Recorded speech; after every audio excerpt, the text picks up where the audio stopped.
Mes parents m'ont traité de déchet sans éducation et m'ont mis à la porte. Dégage, espèce de moins que rien, a hurlé mon père.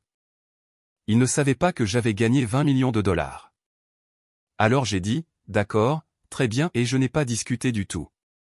Tout ce que j'ai fait ensuite, c'est déménager dans ma maison de plage en Floride 3 semaines plus tard.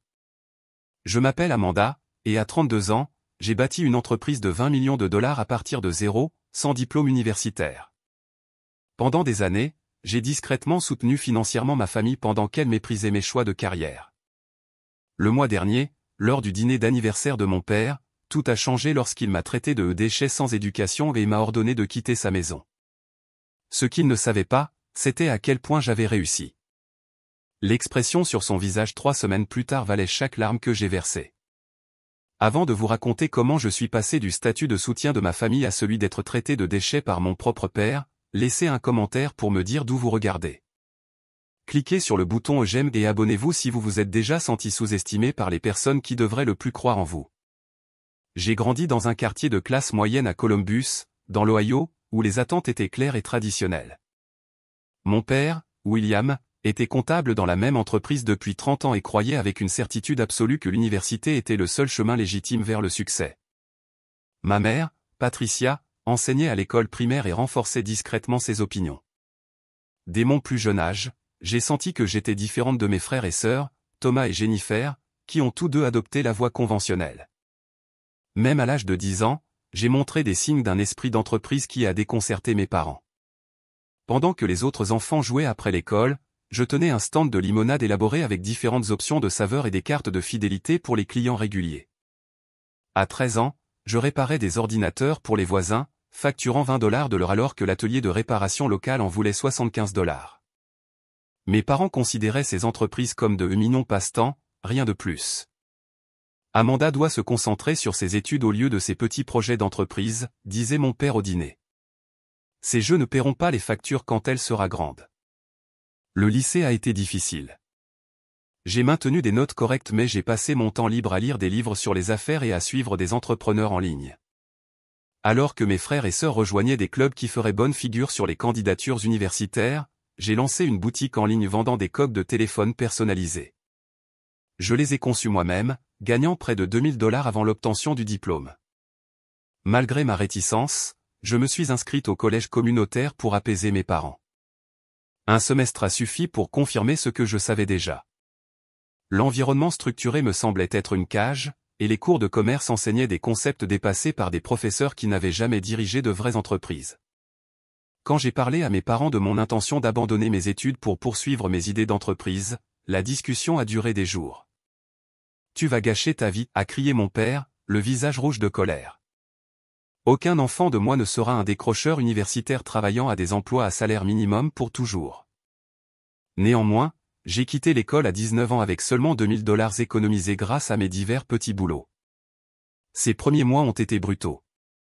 J'ai loué un minuscule studio dans un quartier louche, le genre où l'on ne fait jamais de lessive après la tombée de la nuit.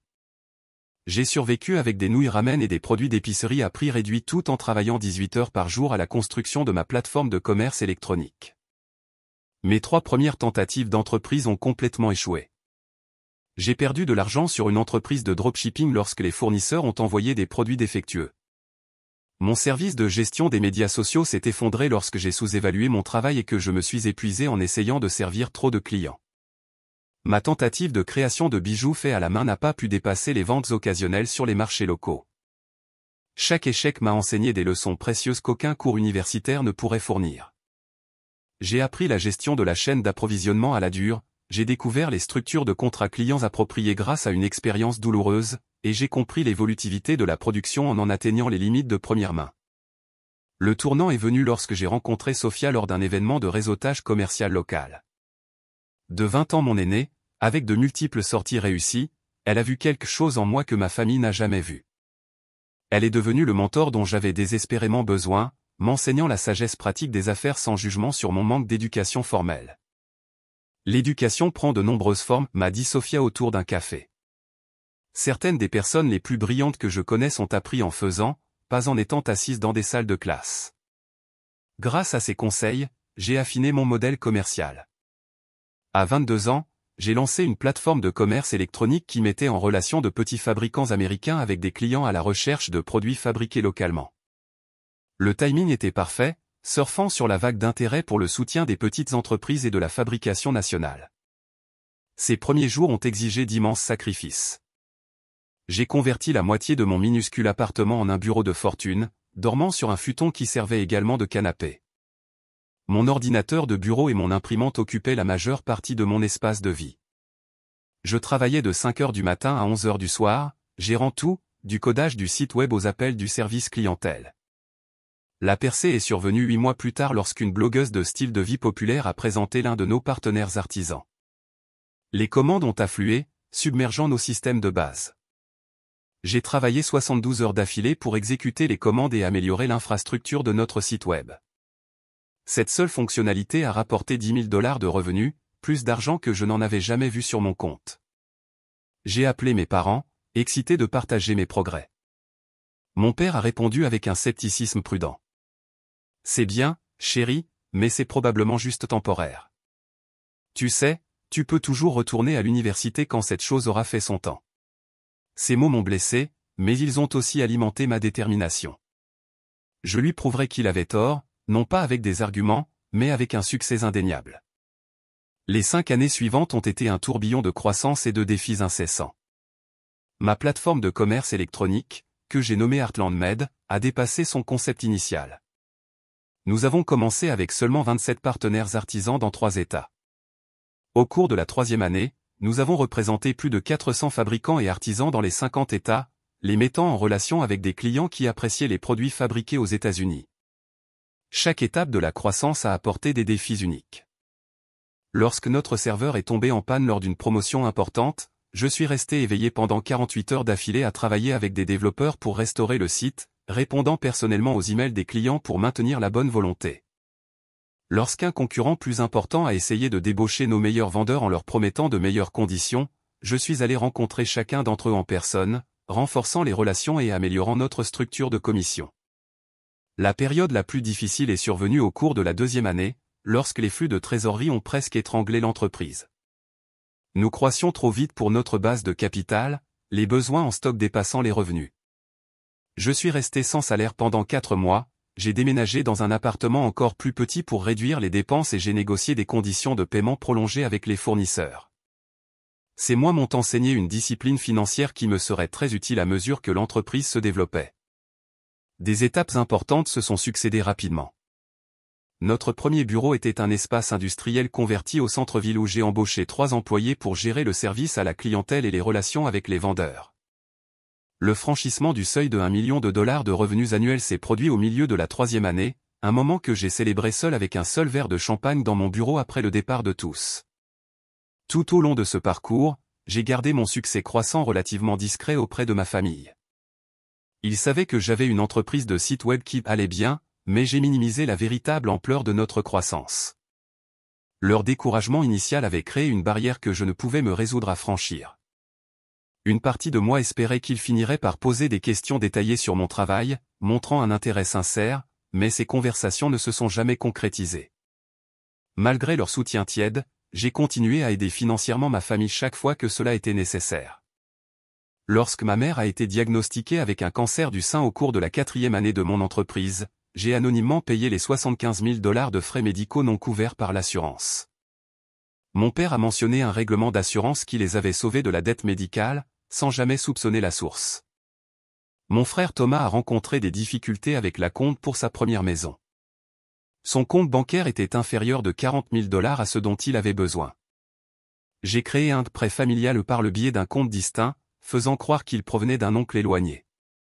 Il a accepté l'argent facilement mais a continué à faire des commentaires sur l'obtention d'un vrai emploi avec des avantages sociaux chaque fois que nous discutions de ma carrière. Ma sœur Jennifer rêvait d'un mariage parfait depuis son enfance.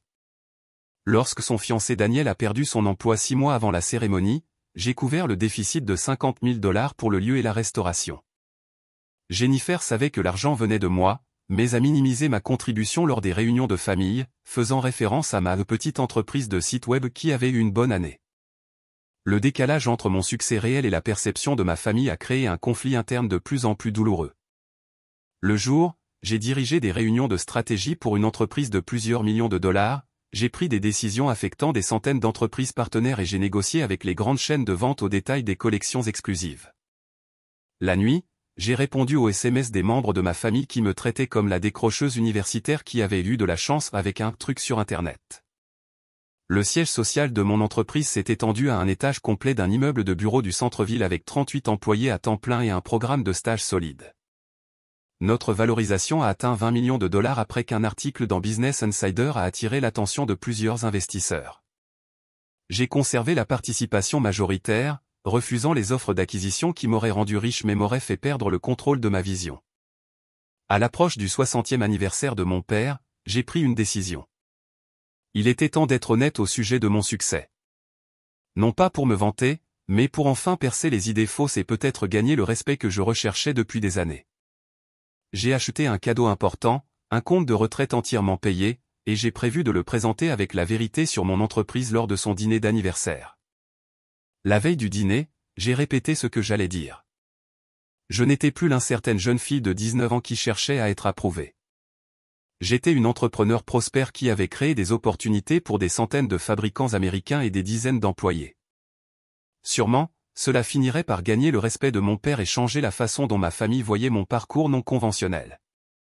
Je n'aurais pas pu me tromper davantage. La soirée du 60e anniversaire de mon père a commencé assez agréablement. Leur maison ressemblait exactement à ce qu'elle avait été tout au long de mon enfance, avec les mêmes meubles et photos de famille tapissant les murs.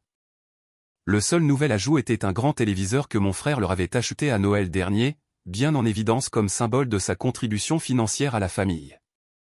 Ma mère m'a accueilli avec son affection typique retenue, une accolade rapide et une tape dans le dos. « Tu es jolie, Amanda. Tu t'es coupé les cheveux. » C'était la même coupe de cheveux que je portais depuis 3 ans. Thomas est arrivé avec sa femme Heather, tous deux vêtus impeccablement d'une tenue décontractée d'affaires qui communiquait subtilement leur statut de classe moyenne supérieure.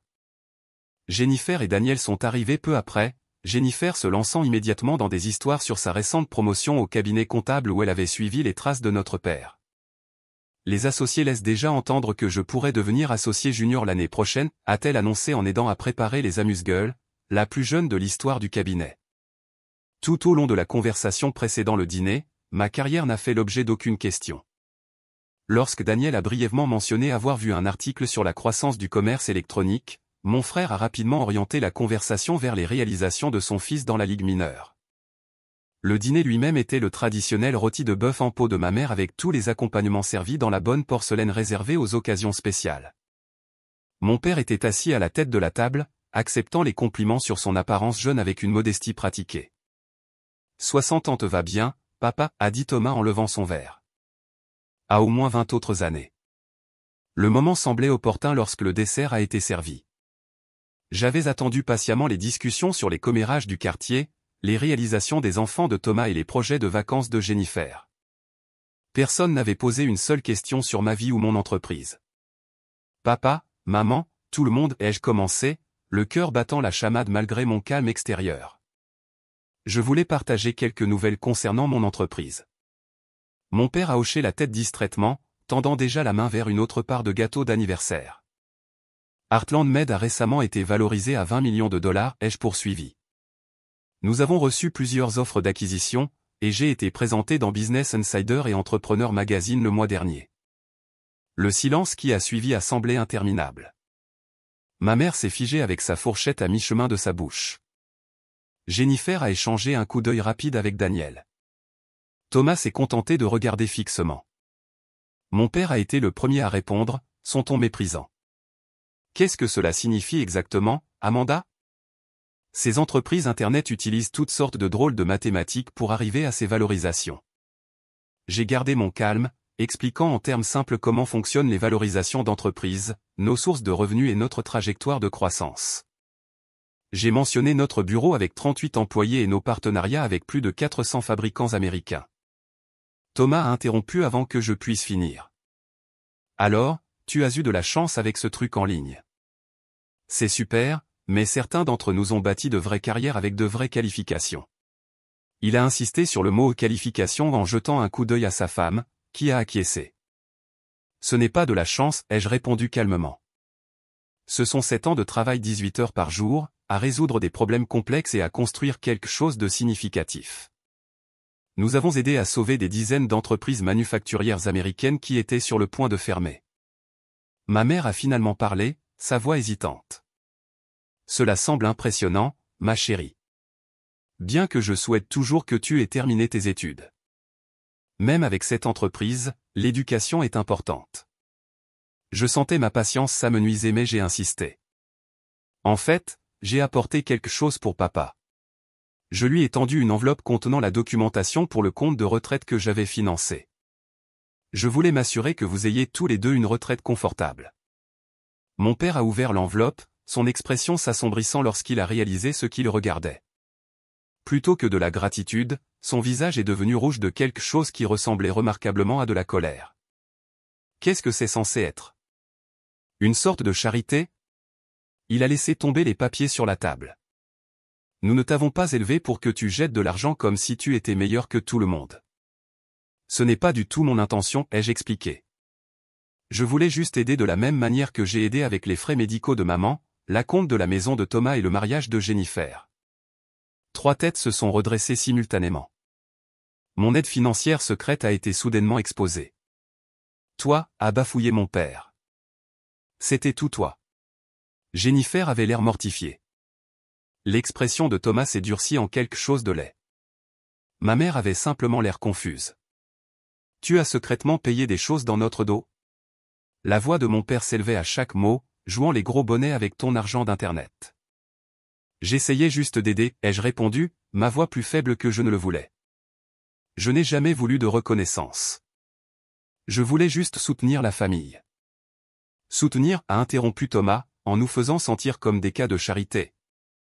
Certains d'entre nous ont des emplois honnêtes avec de vrais diplômes, au lieu de s'enrichir rapidement avec des combines en ligne. Ce n'est pas une combine, ai-je insisté, sentant la conversation dégénérer au-delà de mon contrôle. J'ai bâti une entreprise légitime qui aide les fabricants américains à atteindre les clients. Nous employons des dizaines de personnes avec de bons salaires et avantages sociaux. Mon père s'est levé, sa serviette tombant sur le sol. Tu quittes l'université contre notre avis, tu disparais dans ton petit monde d'Internet, et maintenant tu reviens jeter de l'argent comme si tu avais toutes les réponses. Ce n'est pas ce que je fais, ai-je protesté, luttant pour garder ma voix stable. Tu penses que ton argent te rend prospère, a-t-il continué, sa voix s'élevant encore. Tu n'es toujours qu'un déchet sans éducation qui a eu de la chance. Tout le monde peut avoir de la chance. La pièce est devenue silencieuse. Ma mère a haleté doucement mais n'a rien dit pour me défendre. Thomas a baissé les yeux sur son assiette, un léger sourire jouant au coin de sa bouche. Jennifer semblait partagée entre l'embarras et l'accord. William, a finalement murmuré ma mère, trop tard et trop doucement pour avoir de l'importance. Non, a continué mon père, maintenant pleinement enragé. J'ai travaillé toute ma vie de la bonne manière. J'ai fait des études, j'ai bâti une carrière respectable, j'ai élevé une famille. Je ne serai pas ridiculisé dans ma propre maison par ma fille décrocheuse. Je me suis levé lentement, ramassant mon sac à main. Je devrais y aller. Oui, tu devrais, a craché mon père. Sors de ma maison, espèce de moins que rien. Ton argent ne fait pas de toi un membre de cette famille. Nous avons des normes. Les mots ont frappé comme des coups physiques. J'ai regardé chaque visage autour de la table, cherchant un allié, un signe de soutien. Il n'y en avait aucun. Joyeux anniversaire, papa, ai-je dit doucement, en me dirigeant vers la porte avec autant de dignité que possible. Personne ne m'a suivi. Personne ne m'a rappelé. Je suis monté dans ma voiture, mes mains tremblant tellement que je pouvais à peine tenir le volant. En m'éloignant de la maison où j'avais grandi, j'ai réalisé que quelque chose de fondamental s'était brisé, quelque chose qui ne pourrait jamais être réparé. Le trajet de retour à mon hôtel a été un flou de réverbères et de larmes. J'ai dû m'arrêter 2 fois lorsque l'émotion a submergé ma capacité à conduire en toute sécurité. La cruelle ironie ne m'a pas échappé. Je possédais une entreprise de plusieurs millions de dollars, mais je passais la nuit dans un hôtel de ma ville natale parce que la maison de ma propre famille ne m'était plus ouverte. Dans le silence stérile de ma chambre d'hôtel, j'ai rejoué les événements de la soirée encore et encore, analysant chaque mot et chaque réaction. Avais-je été trop direct, trop fier? Avais-je mal interprété la dynamique de notre famille pendant toutes ces années? L'aide financière que j'avais fournie me semblait maintenant être une tentative insensée d'acheter l'approbation que je ne pourrais jamais gagner par mes seuls succès. J'ai sorti mon ordinateur portable et j'ai commencé à documenter chaque centime que j'avais donné à ma famille au fil des ans. La liste était substantielle.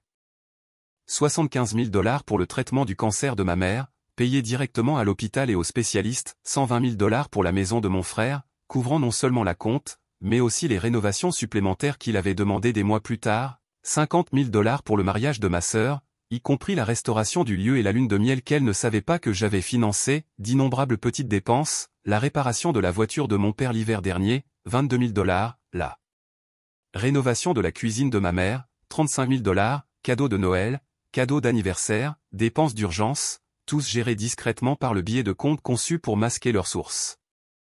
Près de 300 000 $ au total, sans compter le compte de retraite que mon père venait de rejeter, de l'argent que je ne m'attendais jamais à être remboursé, donné librement par amour pour une famille qui venait de me traiter de déchet. Mon téléphone s'est allumé avec un SMS de Jennifer vers minuit. Papa est toujours contrarié, mais il s'en remettra. Tu sais comment il est quand son autorité est contestée. Aucune excuse, aucune reconnaissance des choses horribles qui ont été dites, juste une attente que j'absorbe les abus et que je revienne à la dynamique familiale comme si de rien n'était. Je n'ai pas répondu. Le lendemain matin, j'ai contacté un thérapeute dans la ville où je vivais normalement. Le docteur Richardson a accepté une séance virtuelle d'urgence cet après-midi. Les blessures familiales sont les plus profondes, a-t-elle observé, surtout quand elles ciblent les choses mêmes que nous avons le plus travaillé à surmonter. Au cours des jours suivants, le docteur Richardson m'a aidé à comprendre la dynamique complexe en jeu. Mon succès menaçait la hiérarchie familiale et les valeurs autour desquelles mes parents avaient bâti leur vie. Mon aide financière, au lieu de susciter la gratitude, avait créé du ressentiment en soulignant un changement dans la dynamique du pouvoir qu'ils n'étaient pas prêts à accepter. L'identité de votre père est construite autour du fait d'être le pourvoyeur et l'autorité, a-t-elle expliqué. Votre succès remet en question les deux rôles. J'ai commencé une pratique de journalisation, documentant non seulement la nuit précédente, mais aussi les schémas tout au long de mon enfance, les façons subtiles dont mon esprit d'entreprise avait été découragé, les moments où les réalisations académiques étaient célébrées tandis que les succès commerciaux étaient minimisés, le rappel constant que sans diplôme, je ne réussirais jamais vraiment. Ce processus a révélé à quel point j'avais intériorisé ces messages. Malgré le succès extérieur, une partie de moi se sentait toujours comme l'échec de la famille, la décrocheuse qui avait quelque chose à prouver. Cela expliquait ma réticence à discuter ouvertement de mes réalisations et mon soutien financier continu sans reconnaissance. Une semaine après le dîner désastreux, ma sœur a appelé. J'ai laissé la messagerie vocale répondre. Amanda, s'il te plaît, rappelle. Papa se sent mal à propos de ce qui s'est passé. Nous tous. Mais tu dois comprendre comment cela a paru, toi arrivant et montrant essentiellement ton argent. C'était insensible envers le reste d'entre nous qui avons travaillé dur pour nos carrières. J'ai supprimé le message sans rappeler. Le rebondissement narratif était époustouflant. D'une manière ou d'une autre, j'étais devenue la méchante pour avoir simplement énoncé des faits sur mon entreprise après des années à minimiser mon succès. Mon frère a envoyé un SMS ensuite. La famille est la famille. Passons à autre chose. Pas d'excuse là non plus, juste une attente que j'accepte mon rôle désigné et le traitement qui en découle. 2 semaines après le dîner, j'ai pris une décision qui me semblait à la fois terrifiante et libératrice. Je donnerai la priorité au respect de soi plutôt qu'à la dynamique familiale toxique. La maison de plage que j'avais achetée à Naples, en Floride, l'année précédente comme propriété d'investissement deviendrait ma nouvelle maison. Avant de partir, j'ai écrit une lettre à mes parents, pas une tirade de colère, mais une expression honnête de douleur et de déception. Chère maman et papa. J'ai passé des années à rechercher votre approbation et votre respect. J'ai soutenu financièrement notre famille tout en minimisant mon succès pour éviter de mettre qui que ce soit mal à l'aise. Malgré la construction d'une entreprise de 20 millions de dollars qui aide à préserver les emplois manufacturiers américains, j'ai été amené à me sentir comme l'échec de la famille parce que j'ai choisi un chemin différent de celui que vous avez prescrit. Lorsque papa m'a traité de déchet sans éducation et de moins que rien, cela a révélé comment vous me voyez vraiment. Aucune quantité de succès ne changera jamais cette perception. Je ne peux pas continuer à participer à une relation où ma valeur est mesurée par des diplômes plutôt que par le caractère et les réalisations. Je vous aimerai toujours tous les deux, mais j'ai besoin de créer de la distance pour mon propre bien-être. J'espère qu'un jour, nous pourrons reconstruire notre relation sur une base de respect mutuel. Avec amour. Amanda. J'ai scellé la lettre et l'ai postée personnellement depuis le bureau de poste. Aucune réponse n'est venue dans les jours qui ont suivi. Avec l'aide de mon assistante de direction, j'ai fait emballer et expédier en Floride mes effets personnels dans l'Ohio. Je lui ai demandé de faire don de la plupart de mes meubles et vêtements à des associations caritatives locales, voulant un nouveau départ avec un minimum de bagages, à la fois littéraux et figuratifs. Mon entreprise pouvait être gérée à distance avec des voyages occasionnels pour des réunions importantes. L'équipe de direction que j'avais constituée au fil des ans était assez forte pour gérer les opérations quotidiennes sans ma présence physique. Alors que je montais à bord de l'avion pour la Floride, j'ai ressenti un mélange complexe de chagrin et de liberté. La famille que j'avais si désespérément essayé de satisfaire était derrière moi, mais le fardeau de chercher une approbation que je ne recevrais jamais l'était aussi. Naples, en Floride, m'a accueilli avec un soleil chaud et un air parfumé au sel, un contraste saisissant avec l'hiver gris de l'Ohio que j'avais laissé derrière moi. Ma maison de plage se dressait sur une étendue de littoral tranquille, une structure moderne à 2 étages avec des baies vitrées donnant sur le golfe du Mexique. Je l'avais achetée comme propriété d'investissement l'année précédente, mais je ne l'avais visitée que 2 fois pour de brèves vacances.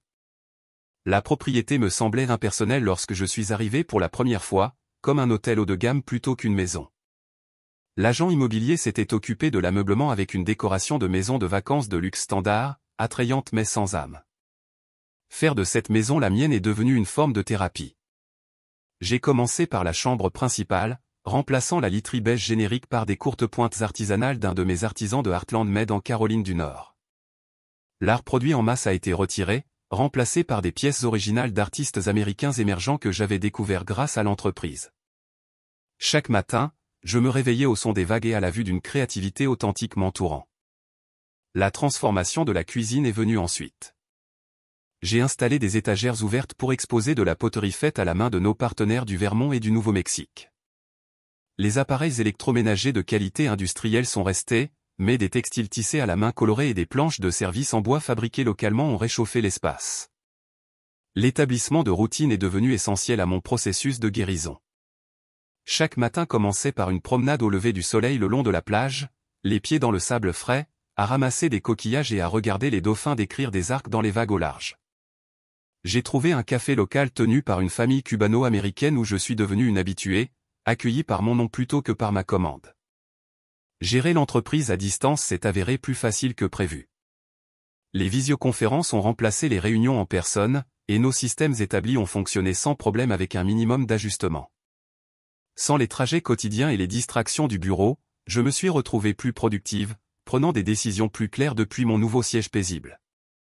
Mon équipe de direction a visité après le premier mois, passant 3 jours en séance de planification stratégique sur ma terrasse en bord de mer.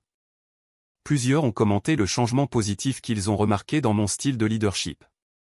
Tu sembles plus centré, Amanda, a observé Marcus, mon directeur des opérations, plus confiante dans tes décisions. Il avait raison. Sans le courant sous-jacent de la recherche de l'approbation familiale, mes instincts d'affaires ont coulé plus naturellement. Je faisais confiance à mon jugement sans que l'ombre de la critique de mon père ne pèse sur chaque choix. L'implication communautaire est devenue un autre point d'ancrage dans ma nouvelle vie. J'ai rejoint la chambre de commerce locale et un groupe de réseautage de femmes d'affaires. Contrairement à ma ville natale où j'avais minimisé mon succès, ici, j'étais ouverte sur mon entreprise et mes réalisations. Le respect est venu naturellement sans le fardeau de qui j'avais été avant mon succès. Je me suis lié d'amitié avec Elisa, la propriétaire d'une galerie d'art locale, qui m'a présenté à son cercle d'amis. Ce sont des femmes accomplies dans la trentaine et la quarantaine qui s'apprécient pour leurs réalisations actuelles plutôt que pour leurs anciens diplômes. Nos dîners hebdomadaires sont devenus un point culminant, remplis de rires et de conversations qui ne comprenaient jamais de questions sur mon éducation ou des suggestions que j'avais simplement eu de la chance. La visite inattendue est survenue 3 semaines après mon installation en Floride. Mon frère Thomas est arrivé sans prévenir à ma porte un samedi après-midi. « Bel endroit », a-t-il dit, sifflant en contemplant la vue sur l'océan depuis mon salon. « Vraiment bel endroit. Son apparence était discordante dans mon nouveau sanctuaire. Il avait l'air déplacé dans sa chemise boutonnée et son pantalon kaki amidonné au milieu de ma décoration côtière décontractée. « Qu'est-ce qui t'amène en Floride, Thomas » ai-je demandé, sans offrir de boisson ni de siège. « La famille » a-t-il répondu avec le même sourire confiant qu'il utilisait pour charmer nos parents depuis l'enfance. Et je pourrais utiliser quelques conseils sur une opportunité d'investissement, peut-être un prêt pour y entrer dès le début. Certains schémas étaient trop prévisibles pour être surprenants. Sans mes parents comme public, sa prétention est tombée rapidement. C'était une visite financière, rien de plus. Je ne fais plus de prêts aux membres de la famille, ai-je dit fermement. Ce chapitre est clos. Son expression s'est durcie. Alors c'est comme ça. Tu déménages dans ta maison de plage et tu oublies d'où tu viens. Papa avait raison à ton sujet. Papa m'a traité de déchet sans éducation et m'a mise à la porte de sa maison, lui ai-je rappelé. Est-ce ce que tu es venu ici renforcer? Thomas a reculé rapidement. Il ne voulait pas dire ça comme ça. Tu sais comment il est. Les disputes de famille arrivent. Ce n'était pas une dispute. C'était une révélation, ai-je répondu. Maintenant, si tu veux bien m'excuser, j'ai des projets cet après-midi.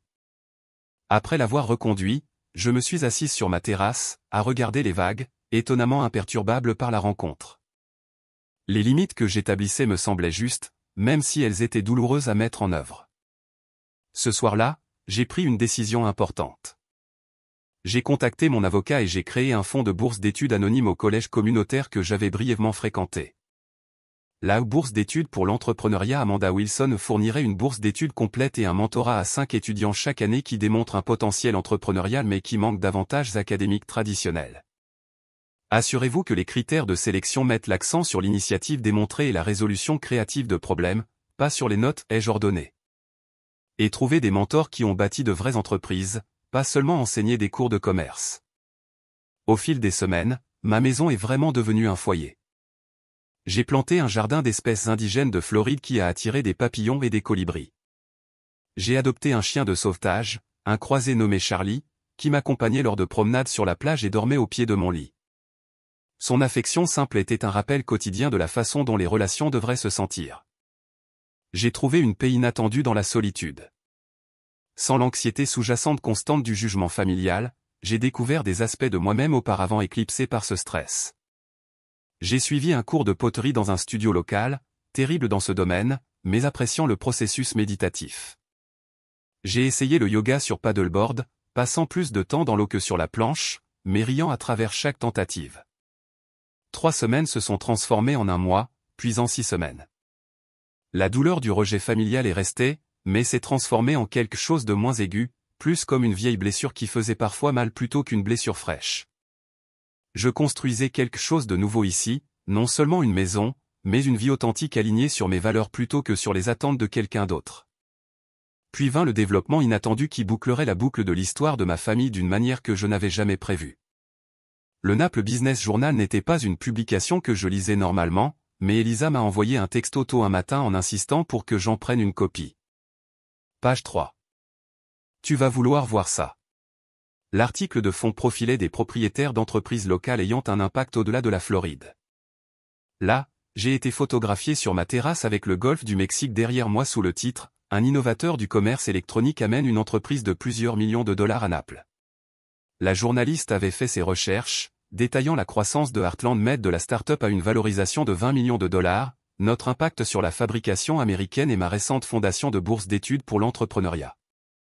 L'article brossait un tableau de succès bien plus complet que tout ce qui avait paru dans les médias de ma ville natale. Je n'ai pas autorisé cela, ai-je dit à Elisa quand elle m'a appelé pour me féliciter. Dossier public, a-t-elle expliqué. Transfert de propriété, enregistrement d'entreprise. Une fois qu'ils ont su que tu étais ici, le reste a été facile à reconstituer. De plus, c'est un excellent article. Elle avait raison. L'article était bien documenté et flatteur, se concentrant sur les réalisations commerciales plutôt que sur les détails personnels. Je n'y ai pas pensé plus que cela jusqu'à la semaine suivante lorsque mon téléphone a commencé à s'allumer avec des notifications de médias sociaux. L'article avait été repris par plusieurs grandes publications commerciales, puis partagé massivement via LinkedIn et Facebook. D'anciens camarades de classe du lycée se sont soudainement souvenus de notre amitié. Les enseignants ont affirmé avoir toujours vu mon potentiel. Le plus surprenant a été les messages de plusieurs propriétaires de petites entreprises dans ma ville natale, me remerciant de représenter ce qui était possible sans suivre les voies traditionnelles. Tu m'as inspiré à enfin lancer mon entreprise, a écrit un ancien camarade de classe. Si tu as pu construire quelque chose d'aussi substantiel sans diplôme sophistiqué, peut-être que mon idée a aussi du mérite. Le journal local de ma ville natale a publié une version condensée de l'article avec un angle supplémentaire, un entrepreneur local a un impact national. L'ironie ne m'a pas échappé. La même communauté qui avait subtilement renforcé la déception de mes parents me célébrait maintenant comme une réussite locale. Grâce à cet effet d'entraînement de la publicité, ma famille a inévitablement découvert toute l'étendue de mon succès. Le premier signe est venu comme une demande d'amis de ma cousine Suzanne, suivi de plusieurs autres membres de la famille élargie qui avaient auparavant montré peu d'intérêt pour ma vie. Puis est venu le texto de ma mère, j'ai vu l'article sur ta compagnie. Très impressionnant, ma chère. Ton père et moi sommes si fiers. Aucune mention de ces paroles cruelles, aucune reconnaissance de la rupture, juste une affirmation désinvolte de fierté qui avait été notoirement absente lorsque j'étais assise à leur table. Le message vocal de mon père est arrivé le lendemain, son ton artificiellement jovial. Amanda, de grandes nouvelles sur ta compagnie dans le journal. J'ai toujours su que tu avais ça en toi. Il semble y avoir eu un malentendu la dernière fois que nous avons parlé. Rappelle-moi quand tu pourras. Un malentendu ? C'est ainsi qu'il a caractérisé le fait d'avoir traité sa fille de déchet sans éducation et de lui avoir ordonné de quitter sa maison. 3 jours plus tard, ma mère a encore envoyé un texto, nous pensons visiter la Floride le mois prochain. Nous aimerions voir ta nouvelle maison. Fais-nous savoir si cela te conviendrait. Le message est tombé comme une pierre dans mon estomac. 6 semaines de guérison, de construction d'une nouvelle vie libérée de leur jugement, et maintenant ils voulaient simplement apparaître à ma porte comme si de rien n'était. Je n'ai pas répondu immédiatement, programmant plutôt une séance d'urgence avec le docteur Richardson. Vous avez plusieurs options, m'a-t-elle conseillé après avoir écouté mes préoccupations. Vous pouvez refuser complètement la visite. Vous pouvez accepter, mais fixer des limites strictes sur ce dont vous parlerez et ne parlerez pas. Ou vous pouvez y voir une opportunité d'une conversation honnête qui pourrait mener à la guérison, bien que cela nécessite qu'il soit disposé à reconnaître le préjudice causé. Après mûre réflexion, j'ai envoyé un texto à ma mère. Ton père et toi êtes les bienvenus pour visiter, mais nous devons avoir une conversation honnête sur ce qui s'est passé lors de son dîner d'anniversaire avant de pouvoir aller de l'avant. S'il te plaît, fais-moi savoir si tu es ouverte à ce genre de discussion. Sa réponse est venue rapidement, bien sûr, ma chérie. Nous voulons juste laisser cela derrière nous et redevenir une famille.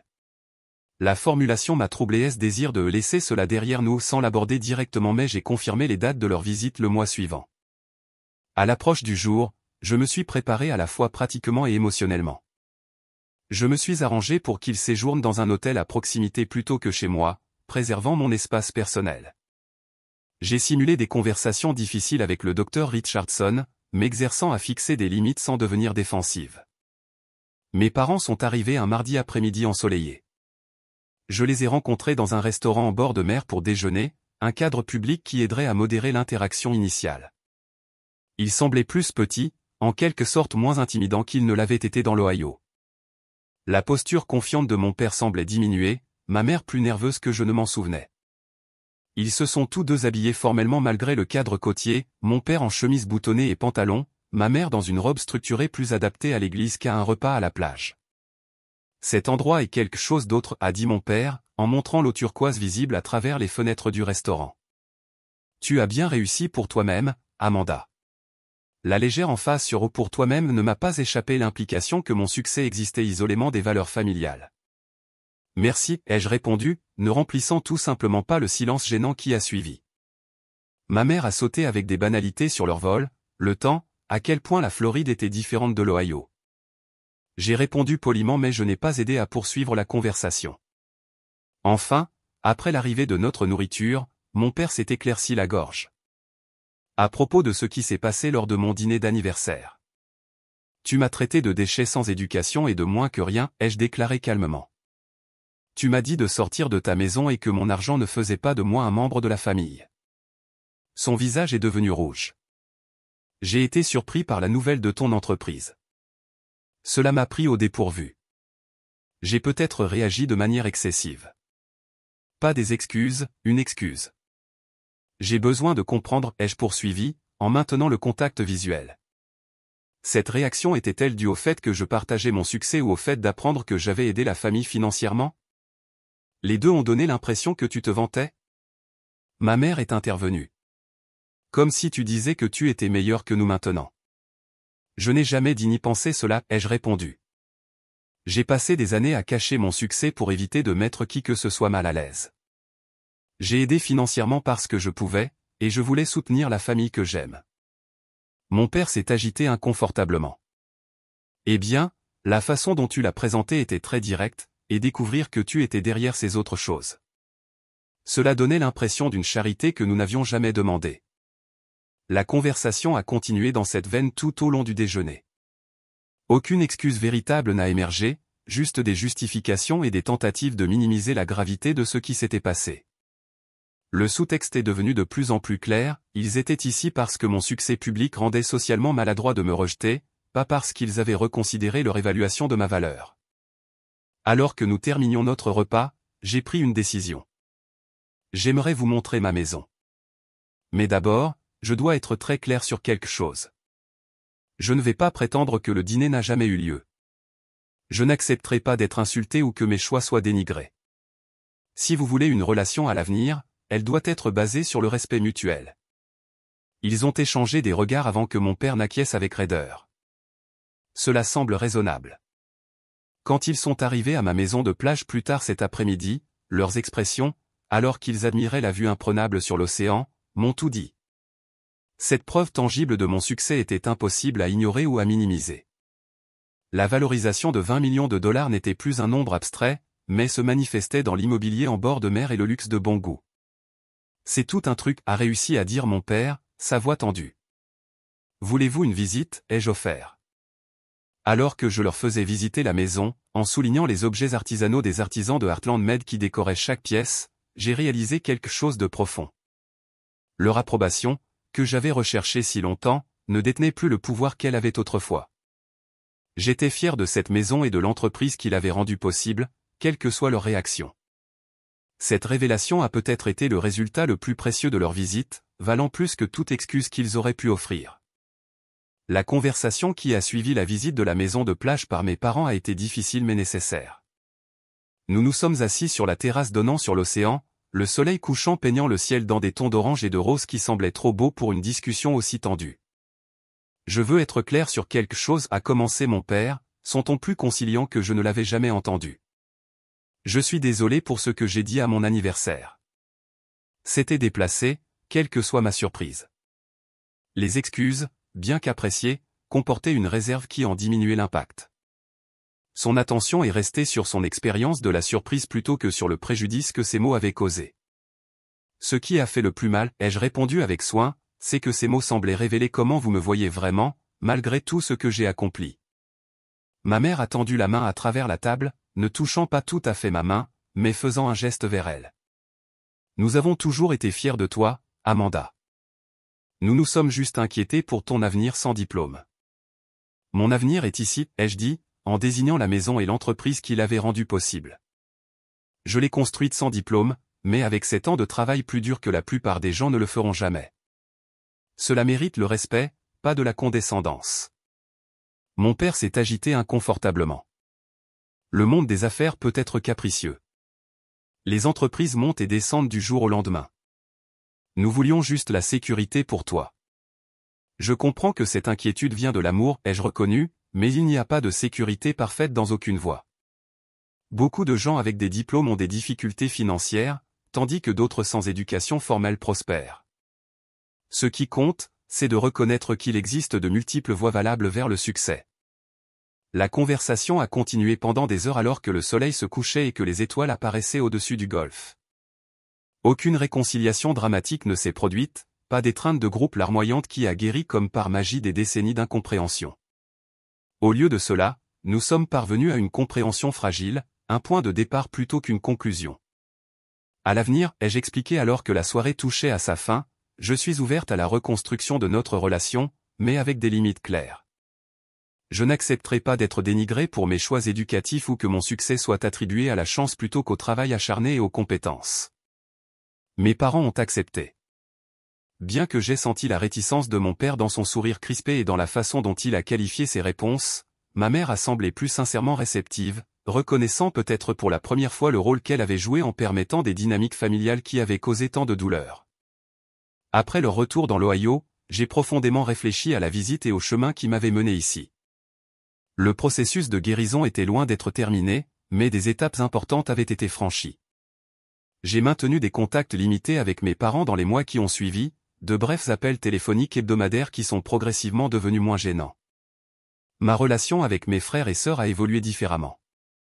Jennifer a finalement offert des excuses sincères pour son rôle dans la dynamique familiale, et nous avons lentement reconstruit une connexion basée sur l'amitié adulte plutôt que sur les schémas de l'enfance.